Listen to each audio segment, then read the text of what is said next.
মেঘ দিল ছায়া বন সঙ্গমে পুরিল বধুর আশা মনে যাই থাক মুখে সে বলিল মর্গে বর্গা চাষা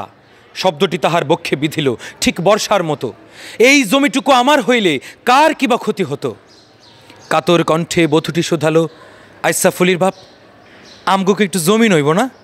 জমিন চাওয়া কি পাপ খোদার জমিন ধনির দখলে গেছে আইনের জোরে আমাগো জমিন হইব যেদিন আইনের চাকা ঘুরে অসহায় বধূ জানে না নিয়ম কানুন কাহারে বলে স্বামীর কথায় চোখ দুটি তার সূর্যের মতো জ্বলে বলদে ঘোড়ায় গাড়ির চাক্কা নারীর চাক্কা স্বামী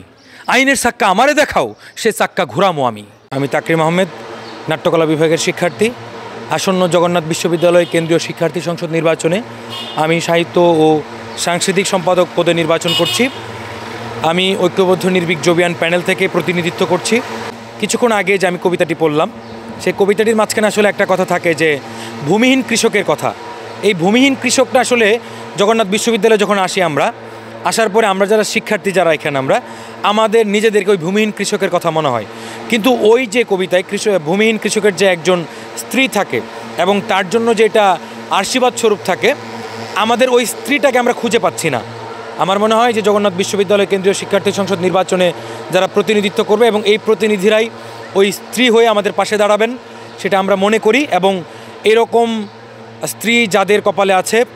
তারা অনেক ভাগ্যবান হন। আমরাও ভাগ্যবান হতে চাই, আর ভূমিহীন কৃষক থাকতে চাই না। যে জন্য আমরা চাই একটি উৎসবমুখর পরিবেশে জগন্নাথ বিশ্ববিদ্যালয় কেন্দ্রীয় শিক্ষার্থী সংসদ নির্বাচন অনুষ্ঠিত হোক, সবার মাধ্যমে সবাই উপভোগ করুক সেটাকে, এবং সেই জায়গায় আমি তাকরিম আহমেদ, আমাকে আপনারা শুভকামনায় রাখবেন। আমি আপনাদের হয়ে থাকতে চাই, আপনাদের হয়ে কাজ করতে চাই।